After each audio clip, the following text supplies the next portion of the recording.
Hello friends, स्वागत है आपका एग्जाम न्यूज बाय जेके में। तो दोस्तों, आज हम लोग स्पीडी साइंस के जो हम लोग का श्रृंखला चल रहा था उसके अंतर्गत आज हम लोग आवर्त सारणी से संबंधित 70 प्रश्न जो है दोस्तों ऑब्जेक्टिव टाइप के होंगे। सारे प्रश्न आज इस वीडियो में हम लोग देखने वाले हैं दोस्तों। तो पीरियडिक टेबल से आप लोग जानते हैं आवर्त सारणी से बहुत सारे क्वेश्चन जो है एग्जाम में पूछे जाते हैं।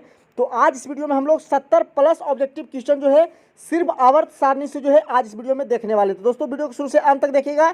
इसी तरह के वीडियो हम अपने चैनल पर लाते रहते हैं। तो अगर आप लोग हमारे चैनल पर अभी तक नए हैं तो हमारे चैनल को सब्सक्राइब करके बेल आइकन को जरूर प्रेस कर लीजिएगा ताकि न्यू वीडियो का नोटिफिकेशन आपके पास पहुंच सके। चलिए दोस्तों, वीडियो को शुरू करते हैं और आवर्त सारणी से संबंधित जो 70 प्रश्न है सारे प्रश्न को हम लोग इस वीडियो में देखते हैं। चलिए दोस्तों, वीडियो को शुरू करते हैं। तो चलिए, आवर्त सारणी के जितने भी ऑब्जेक्टिव प्रश्न हैं सारे प्रश्न को हम लोग देखते हैं। तो पहला प्रश्न है आज का, तत्वों का सबसे पहले वर्गीकरण किसने किया था। तो दोस्तों, अगर आप लोग को आंसर पता हो तो आंसर जरूर बताइएगा जल्दी से। तो चलिए, इसका पहला आंसर क्या हो जाएगा, तत्वों का सबसे पहले जो वर्गीकरण किया था वह किसने किया था दोस्तों। तो डोब रेनर ने किया था। किसने किया था?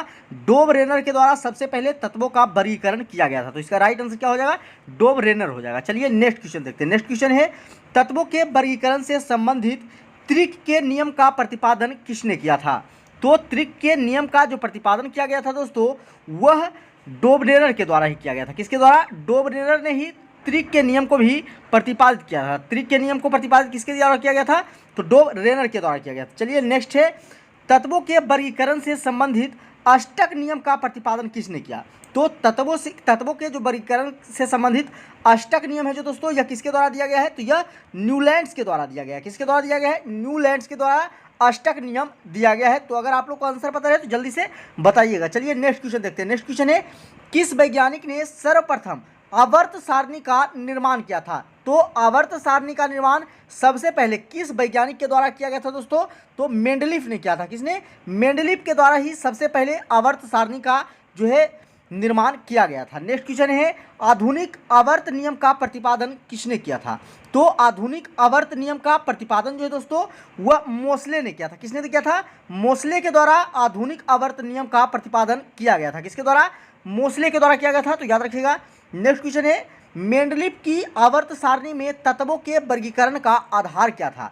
तो मेंडलीफ जो सबसे पहले आवर्त सारणी बनाया था तो उसमें तत्वों का जो वर्गीकरण का आधार रखा था वह आधार क्या था दोस्तों, यह पूछा गया आपसे। तो उसका जो आधार था वह परमाणु द्रव्यमान था। क्या था? परमाणु द्रव्यमान के आधार पर मेंडलीफ ने आवर्त सारणी का वर्गीकरण किया था। नेक्स्ट क्वेश्चन है, आधुनिक आवर्त सारणी में तत्वों के वर्गीकरण का आधार क्या है।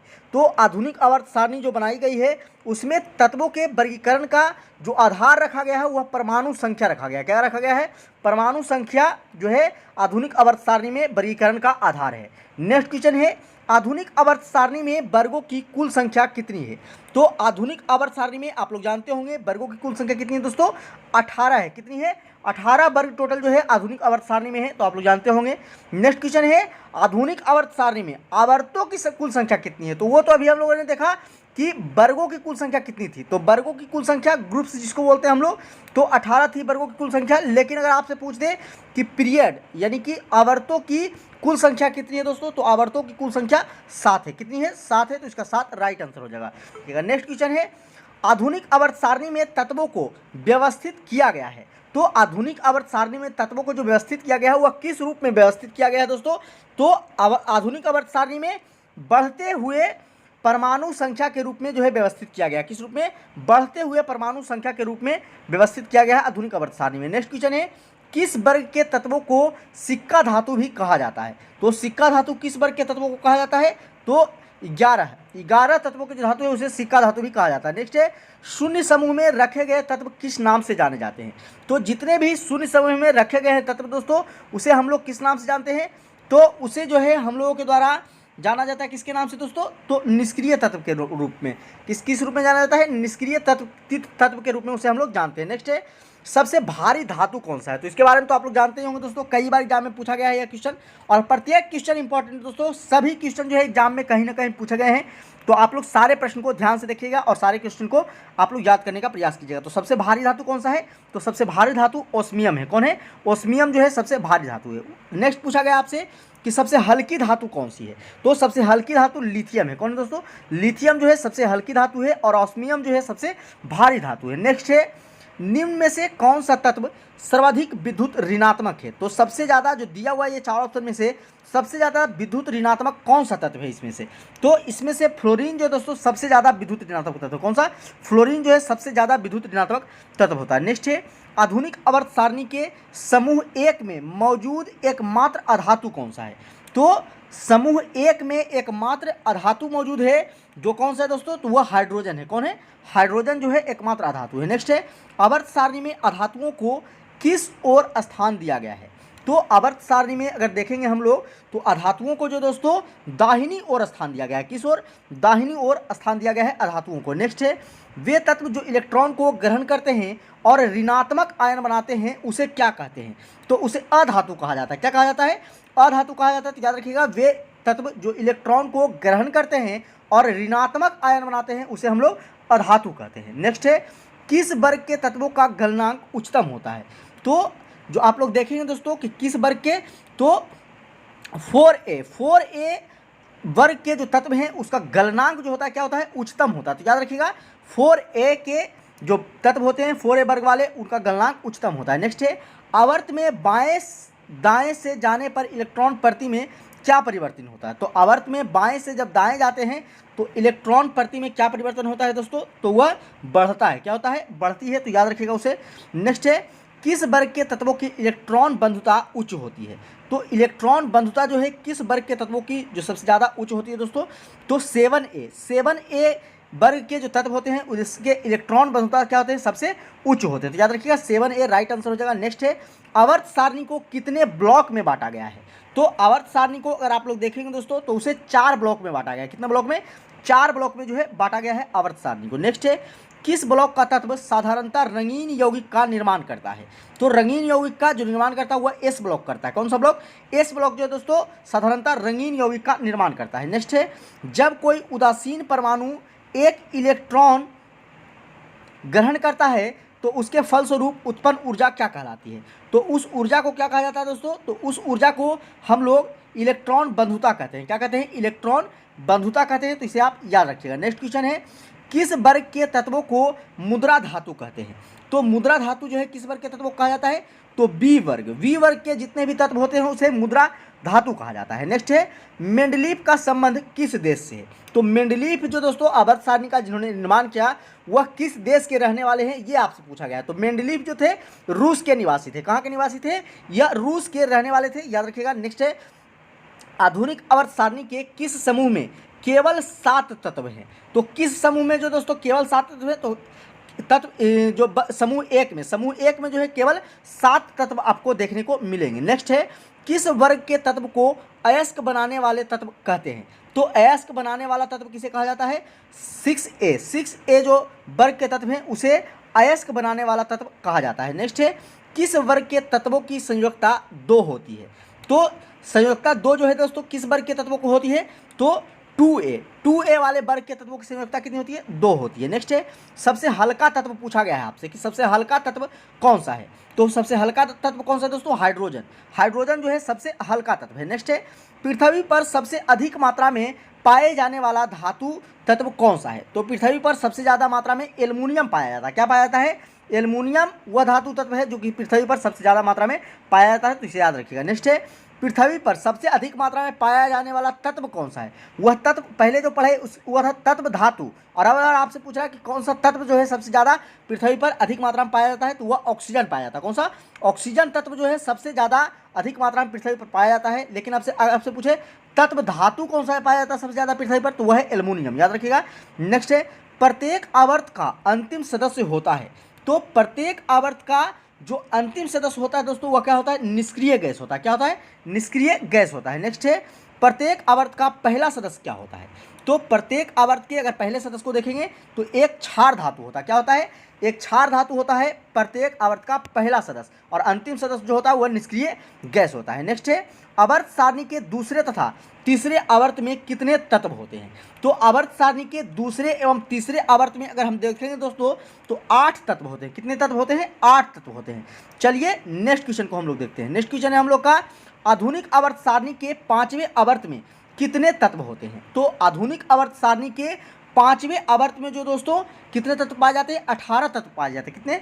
18 तत्व पाए जाते हैं। नेक्स्ट है आधुनिक आवर्त सारणी के 17वें वर्ग को क्या कहा जाता है? तो आधुनिक आवर्त सारणी के जो 17वां वर्ग है दोस्तों, उसे हम लोग क्या कहते हैं? उसे हैलोजेंस कहा जाता है। क्या कहा जाता है? उसे हम लोग हैलोजेंस के नाम से जानते हैं। नेक्स्ट है सबसे भारी प्रकृति तत्व कौन सा है? तो सबसे भारी जो प्रकृति तत्व है दोस्तों वह यूरेनियम है। कौन है? यूरेनियम जो है सबसे भारी प्रकृति तत्व है। याद रखिएगा, क्वेश्चन का जो लैंग्वेज है वह घुमा दिया जाता है सिर्फ, जिससे आप कंफ्यूज नहीं होना है दोस्तों आप लोग को। तो यहाँ सबसे भारी प्रकृति तत्व पूछा गया है, तो वह कौन है? यूरेनियम है। नेक्स्ट है धातु जो द्रव अवस्था में पाई जाती है वह कौन सा है? तो ये आप लोग सभी जानते हैं, कई बार एग्जाम में पूछा गया है, तो पारा है। और आधातु आपसे पूछे तो आधातु भी पूछ रहा है, और धातु जो द्रव अवस्था में पाया जाता है तो वह कौन है? ब्रोमीन है। तो धातु जो द्रव अवस्था में पाया जाता है वह पारा है, और आधातु कौन है दोस्तों? ब्रोमीन है। तो ये आप लोग जानते होंगे। नेक्स्ट है आवर्त सारणी के छठे आवर्त में कुल कितने तत्व होते हैं? तो छठे आवर्त में अगर हम लोग देखेंगे तो कितने तत्व पाए जाते हैं दोस्तों? तो 32 तत्व पाए जाते हैं। कितने? 32 तत्व पाए जाते हैं छठे आवर्त में। नेक्स्ट क्वेश्चन देखेंगे। नेक्स्ट क्वेश्चन है आवर्त सारणी के किस समूह को शून्य समूह कहा जाता है? तो शून्य समूह है दोस्तों आवर्त सारणी के किस समूह को कहा जाता है? तो 18वें समूह को, 18वें समूह के जो तत्व है उसे शून्य समूह कहा जाता है। नेक्स्ट है सोडियम धातु को रखा जाता है। तो सोडियम धातु को किस में रखा जाता है दोस्तों? तो आप लोग जानते होंगे, इसे किरोसिन में डुबा करके रखा जाता है। इसे मिट्टी का तेल भी कहते हैं, कि मिट्टी के तेल में जो है सोडियम को डुबो कर रखा जाता है, जिससे कि हम लोग किरोसिन के नाम से जानते हैं। नेक्स्ट क्वेश्चन है चाकू से काटी जा सकने वाली धातु कौन से? यहाँ पे से हो जाएगा। तो चाकू से काटी जा सकने वाली धातु कौन है? सोडियम है। कौन है दोस्तों?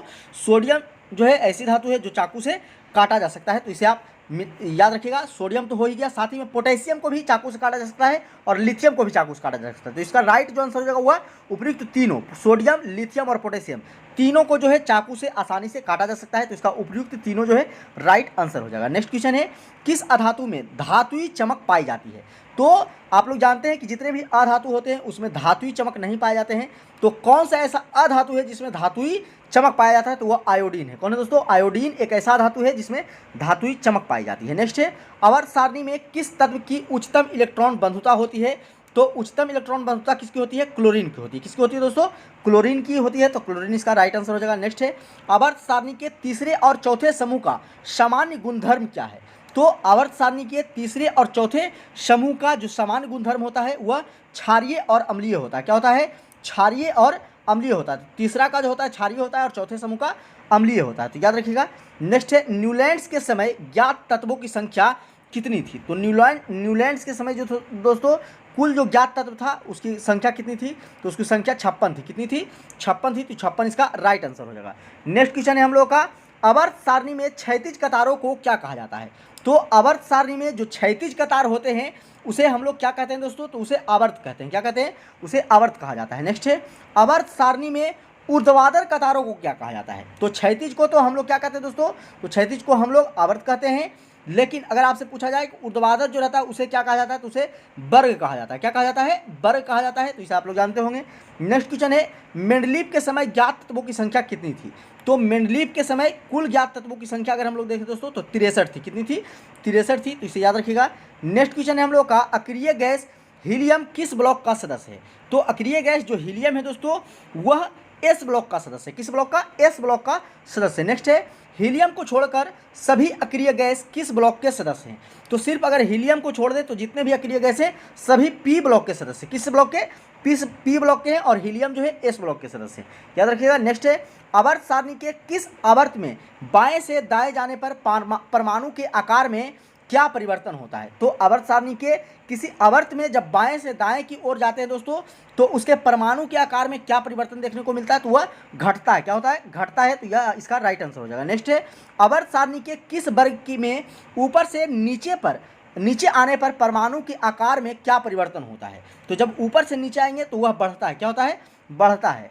चलिए नेक्स्ट क्वेश्चन है अक्रिय गैसों की संख्या कितनी है? तो अक्रिय गैसों की संख्या आपसे पूछा गया है। तो अक्रिय गैसों की संख्या 6 है। कितनी है? 6 है। नेक्स्ट है अक्रिय गैसों की संयोजकता होती है। तो अक्रिय गैस की जो संयोजकता होती है दोस्तों वह कितनी होती है? तो 0 होती है। कितनी होती है? 0 होती है। तो इसका 0 राइट आंसर हो जाएगा। नेक्स्ट क्वेश्चन है किस अक्रिय गैस का उपयोग विद्युत बल्ब में किया जाता है? तो आप लोग सभी जानते होंगे कि विद्युत बल्ब में किसका प्रयोग किया जाता है? तो विद्युत बल्ब में जो प्रयोग किया जाता है आर्गन का। किसका? आर्गन का प्रयोग किया जाता है। नेक्स्ट है किस तत्व के परमाणु के अंतिम कक्षा में उपस्थित इलेक्ट्रॉनों की संख्या कहलाती है? तो उपस्थित जो इलेक्ट्रॉनों की संख्या होती है उसे संयोजी इलेक्ट्रॉन कहा जाता है। क्या कहा जाता है? संयोजी इलेक्ट्रॉन। चलिए नेक्स्ट क्वेश्चन देखते हैं हम लोग। नेक्स्ट क्वेश्चन है दोस्तों हम लोगों का, आधुनिक आवर्त सारणी में टेढ़ी मेढ़ी रेखा किसे अलग करती है? तो अब आधुनिक आवर्त सारणी में जो टेढ़ी मेढ़ी रेखा आप लोग को देखने को मिलती है वह धातुओं को अधातुओं से अलग करती है। किसे अलग करती है दोस्तों? धातुओं को अधातुओं से अलग करती है। नेक्स्ट है, किसी एक वर्ग के सभी तत्वों में संयोजी इलेक्ट्रॉनों की संख्या कितनी होती है? तो समान होती है। कितनी होती है? समान होती है। नेक्स्ट है, गैसीय अवस्था में पाया जाने वाला हाइड्रोजन कौन सा है? तो गैसीय अवस्था में जो हाइड्रोजन पाया जाता है वह क्लोरीन है। कौन है दोस्तों? क्लोरीन है, तो याद रखिएगा। नेक्स्ट है, ठोस अवस्था में पाया जाने वाला हाइड्रोजन कौन सा है? तो ठोस अवस्था में आयोडीन पाया जाता है। कौन पाया जाता है? ठोस अवस्था में पाया जाने वाला जो हाइड्रोजन है वह कौन है? आयोडीन है। नेक्स्ट, कौन सा अक्रिय गैस वायुमंडल में नहीं पाया जाता है? तो एकमात्र अक्रिय गैस है रेडॉन, जो कि वायुमंडल में नहीं पाया जाता। कौन से दोस्तों? रेडॉन। तो कई बार एग्जाम में यह पूछा गया है। नेक्स्ट है, वायुमंडल में सर्वाधिक मात्रा में पाया जाने वाला अक्रिय गैस कौन सा है? तो सबसे ज़्यादा मात्रा में जो अक्रिय गैस पाया जाता है वो आर्गन पाया जाता है। कौन सा पाया जाता है? आर्गन पाया जाता है। नेक्स्ट है, आर्गन की खोज किसने की थी? तो यह भी पूछ दिया आपसे कि आर्गन की खोज किसने की, भी यह भी कई बार एग्जाम में पूछा गया था। तो आर्गन की खोज रैमजे के द्वारा किया गया था। किसके द्वारा? रैमजे के द्वारा। सबसे अधिक यही पाया जाता है वायुमंडल में जो निष्क्रिय गैस में है, सबसे ज़्यादा आर्गन। और आर्गन का जो प्रयोग जो है दोस्तों इसे बल्ब में भी किया जाता है। नेक्स्ट है, सर्वाधिक यौगिक बनाने वाला अक्रिय गैस कौन सा है? तो सर्वाधिक यौगिक जो बनाने वाला अक्रिय गैस है दोस्तों वह कौन है? तो वह जेनॉन है। कौन है? जेनॉन के द्वारा सबसे ज़्यादा यौगिक बनाया जाता है। नेक्स्ट है, किस अक्रिय गैस का उपयोग रेडियोथेरेपी में कैंसर रोग के इलाज में होता है? तो कैंसर रोग के इलाज में रेडॉन का प्रयोग किया जाता है। किसका? रेडॉन का। नेक्स्ट है, ऑर्गन का द्रव्यमान कितना होता है? तो ऑर्गन का द्रव्यमान आपसे पूछा गया है, तो ऑर्गन का द्रव्यमान जो होता है दोस्तों 40 होता है। कितना होता है? 40। नेक्स्ट है, हीलियम के बाह्यतम कक्षा में कितने इलेक्ट्रॉन होते हैं? तो हीलियम के बाह्यतम कक्षा में अगर देखेंगे तो 2 इलेक्ट्रॉन पाए जाते हैं। कितने इलेक्ट्रॉन? 2 इलेक्ट्रॉन पाए जाते हैं। नेक्स्ट है, हीलियम को छोड़कर सभी अक्रिय गैस की बाह्यतम कक्षा में कितने इलेक्ट्रॉन होते हैं? तो अगर हीलियम को छोड़ दो दोस्तों तो सभी जो अक्रिय गैस है उसके बाह्यतम कक्षा में अगर देखेंगे तो 8 इलेक्ट्रॉन पाए जाते हैं। कितने इलेक्ट्रॉन? 8 इलेक्ट्रॉन पाए जाते हैं। तो दोस्तों आवर्त सारणी से जितने भी ऑब्जेक्टिव क्वेश्चन बन सकते थे सारे क्वेश्चन को हम लोगों ने इस वीडियो में कंप्लीट किया है। तो आशा करते हैं कि आप लोग को ये वीडियो पसंद आई होगी। अगर ये आप लोग को ये वीडियो पसंद आया दोस्तों तो वीडियो को लाइक कीजिएगा। चैनल पे अभी तक नए हैं तो चैनल को सब्सक्राइब करके बेल आइकन को जरूर प्रेस कीजिएगा ताकि न्यू वीडियो का नोटिफिकेशन आप लोग के पास पहुँच सके।